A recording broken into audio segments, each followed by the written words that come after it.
Hey, what is up, guys? It is Harrison Barron from Growth Generators. Now, in this video, we're going to cover the 5 easiest ways to find your first clients. And before I dive into it, you guys were really angry about my pricing video. I'm going to make an update video on that because a lot of you guys didn't like that, but a lot of you guys were like, wow, I am really undercharging, and there's a lot of margin to be made. So let's dive into it. Top 5 things that you can do to start getting your first clients.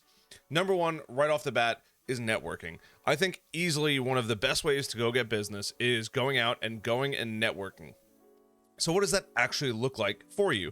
This is going to be networking events. This could be your local chamber of commerce. This could be business networking events, or a lot of the times, believe it or not, the best and highest contracts I've ever closed were from the golf course. A lot of times you can go out to a event, a fundraiser. Yes, it's going to cost a couple $100, but that's the best part. It costs a couple $100, and because of that, you have to have some kind of expendable income to go out and network and to go to these events. You're by just sheer association, people are going to begin to trust you. They're going to begin to understand you, and they're going to begin to want to learn about your business. Think about it. You play 18 holes. You're out there for 3, 4, 5 hours, especially if there's an event either before or after. You have a lot of time to meet people, and just because the people that you're playing with might not be your ideal clients, it doesn't mean they don't know somebody. And I can tell you now, after spending hundreds of hours on the golf course, and I do like playing the game, and it doesn't have to be golf. There are plenty of other areas, but golf seems to be one of the hot ones. You can go out, meet people, and they will probably end up making some kind of connection for you once they learn about your business. It is, in my opinion, my favorite way. I am an extrovert at heart, to go out and build business, because you just talk, and it's a very low pressure, low sales. Hey, what do you do? How do you do it? Everybody's talking about what they do. Oh, you know what? I did this. I worked on this. You tell them some stories about what you've been doing, and don't forget to include that you are a person out there. They want to hear about your friends, your family, what you're doing this weekend. It's not all about business. People are multifaceted individuals. They don't just work for the rest of their lives. They have a family, they have kids, they have vacations, they have hobbies they enjoy. Maybe they play video games. Whatever it may be, try to figure out something that you can connect with somebody on, and then not exploit that, but build a connection. Think about it as you are looking for friends, and those friends are going to look out for you. I promise you, networking is the easiest way to build businesses. And birds of a feather flock together. If you can find a networking event specifically in your vertical, go take the bulls by the horn and grab it and run with it. Because once you start to get in with a couple people, it just keeps spreading and spreading and spreading. Number 2, a less known tactic, which is, in my opinion, one of my favorites, door knocking. If you have a list of potential customers or ideal clients that you can go target, and they might congregate in one small neighborhood or even one building, start door knocking. Depending on the building, some buildings will have a no soliciting sign out there. You got to be really careful with that, but it doesn't hurt. If you're servicing somebody's business or you're looking for your first new client, knock on their door and go knock on the next 3 or 4 or 5 doors. If you have a vertical, just try to target that specific vertical. If you're in manufacturing, a lot of times there's industrial parks. They're all pretty close to each other. Most of the time they won't have a no soliciting sign because nobody's soliciting to them. Go out there, go door knock. There is so much potential for the just massive amounts of revenue. And a lot of times too, especially in the MSP and IT world, somebody is probably always having computer issues. So if you walk in there and somebody's like, hey, actually it's pretty funny, Julie's having an issue with her computer. Do you think you could help us out really quick? The answer is yes. Of course I can help you out. Go help them out. Go fix it. The best of your abilities, right? You're not going to go into their server and start reprogramming everything, but do the best you can. Make that person happy. They will be a huge advocate for you, and you were there on site when it happened. There is no better way to get in front of your ideal customer than just showing up, door knocking. And if you're going into a bigger building, or if the person owns the building, I've heard of people doing some less ethical things, going through the back door. CEOs and executives are always in the corners of the buildings. They have the most windows on their office. Go to the corners of the buildings. Exploit that information.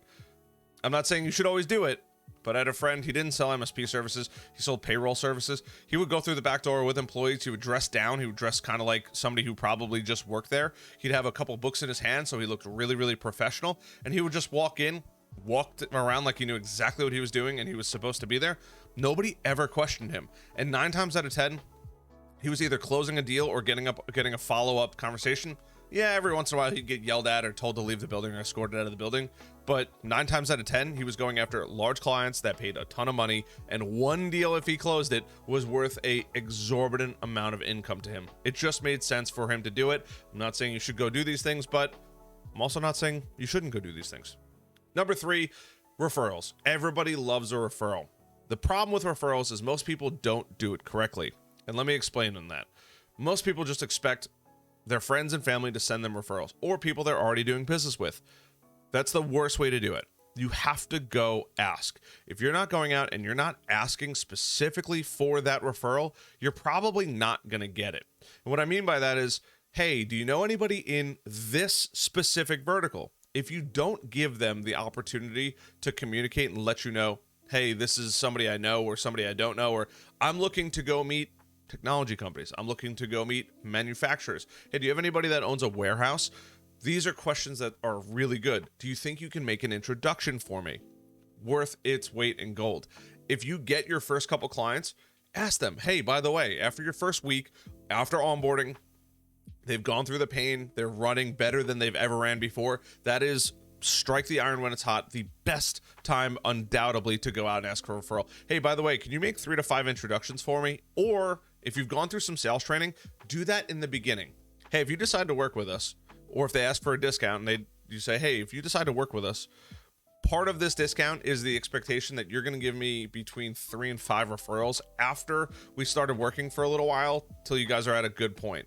More than likely, as long as you do a good job, they're going to say yes. I will happily make introductions to friends if the vendor does a fantastic job. And once again, birds of a feather flock together.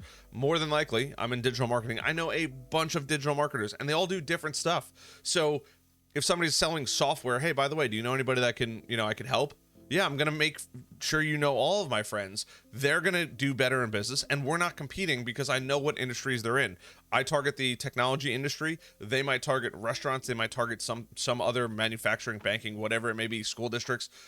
Whatever it is so simple. It does take a little bit of courage and confidence to ask for it, but it is so easy. And when you do a good job, people are like, of course I'll make a referral for you. And if they forget, just bother them. Hey, by the way, I know when we first started working, you said you'd make a referral. I don't want to be a pest, but I am also looking to grow my business. Could you make an introduction to a couple people? Or would it be easier if I went on your LinkedIn and found the people I'd love an introduction to? 9 times out of 10, they're going to say yes, and they're probably going to do it right away because they already feel bad that they missed the first time. Trust me, I know it sounds crazy, but it is easily one of the most effective ways, and I've gotten so much business for doing that. Number 4, everybody hates to do it, but cold call. Now, don't just cold call everyone. Have a very, very specific set of criteria that you are looking to go after. It is not that difficult. You have to pick up this demonic little device and start calling these people. I say demonic because we all spend way too much time on cell phones. But go out there, make that phone call. Hey, by the way, I'm looking for so-and-so. I do it all the time. Worst comes to worst, they're going to say they're not here right now. You're probably not getting to the key decision maker. And if you are, they're either going to say one of two things. They're going to say, hey, not interested right now. We're really happy with who we're currently going with. Or 2, let's reconvene in a couple months. Best option, they say, let's jump on a meeting next week. I'm actually looking to swap right now. And you're once again getting them striking when the iron is hot. It is a simple no-brainer. It does stink. It's not very fun. Do your research. LinkedIn is a great resource. Go on Google. If you're looking for IT companies specifically near me. If it's a manufacturing, window manufacturing, door manufacturing, wood manufacturing, machine metal manufacturing, whatever it might be, get specific on who you want to target and target down that one vertical. The riches are in the niches. And once you figure out how to do IT and MSP services for one specific group of people, it is so much easier than learning Reynolds and Dealer Socket or whatever else you decide to use out there. Learn 1 or 2 different softwares specifically for your niche and go to attack it like it is your last day on earth. You will be infinitely successful. Be very specific on who you cold call. And when you start to do it more and more, you're going to learn the language that they use. And it's going to make it easier and easier to have really fluent and easygoing conversations because you're already an expert in it. It is a no-brainer to go out there and start attacking those people. And number 5, This is less easy because it does take time, but Google My Business, I cannot tell you, a well optimized Google My Business profile is worth its weight in gold. It's going to let customers find you, and it's going to let other people in general just find you. Vendors, maybe there's a software that you didn't know you needed. A Google My Business. Go all out. Spend a few hours on a Google My Business profile, or GBP, Google Business Profile now. It is worth it.